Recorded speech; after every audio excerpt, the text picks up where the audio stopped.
বিশ্বকাপের শেষ ১৬-র high voltage ম্যাচে মুখোমুখি হচ্ছে ব্রাজিল ও নরওয়ে। আগামী ৬ জুলাই বাংলাদেশ সময় রাত ৩টায় নকআউট পর্বের এই লড়াইয়ে তারকা স্ট্রাইকার আর্লিং হাল্যান্ডের নরওয়ে সেলেসাউদের জন্য জাপানের চেয়েও বড় পরীক্ষা হতে চলেছে। চলতি বিশ্বকাপে ৪ ম্যাচের ৩টিতেই জিতে ১০ গোল করা নরওয়ে মাঠ এবং গ্যালারি উভয় জায়গাতেই দারুণ ছন্দ ছড়াচ্ছে। কাগজে কলমে ব্রাজিল ফেভারিট হলেও ইতিহাস কিন্তু কথা বলছে নরওয়ের পক্ষে। দু দলের আগের ৪ দেখায় একবারও জিততে পারেনি সেলেসাওরা, যার মধ্যে ১৯৯৮ বিশ্বকাপের গ্রুপ পর্বে ব্রাজিলের বিপক্ষে নরওয়ের ২-১ গোলের ঐতিহাসিক জয়টি অন্যতম।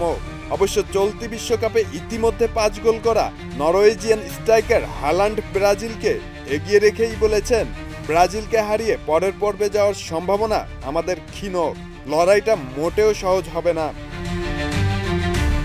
কার্লো আনচেলত্তির দলের জন্য নরওয়ের মূল হুমকি তাদের আক্রমণ ভাগ ও শারীরিক উচ্চতা।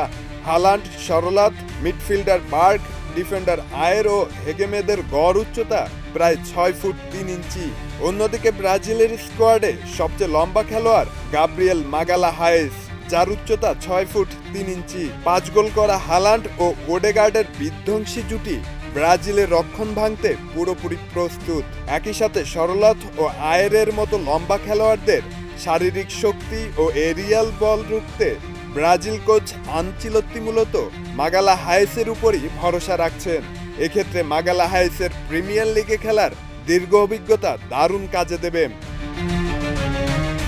আক্রমণে নরওয়ে যতটা শক্তিশালী, রক্ষণে ঠিক ততটাই দুর্বল।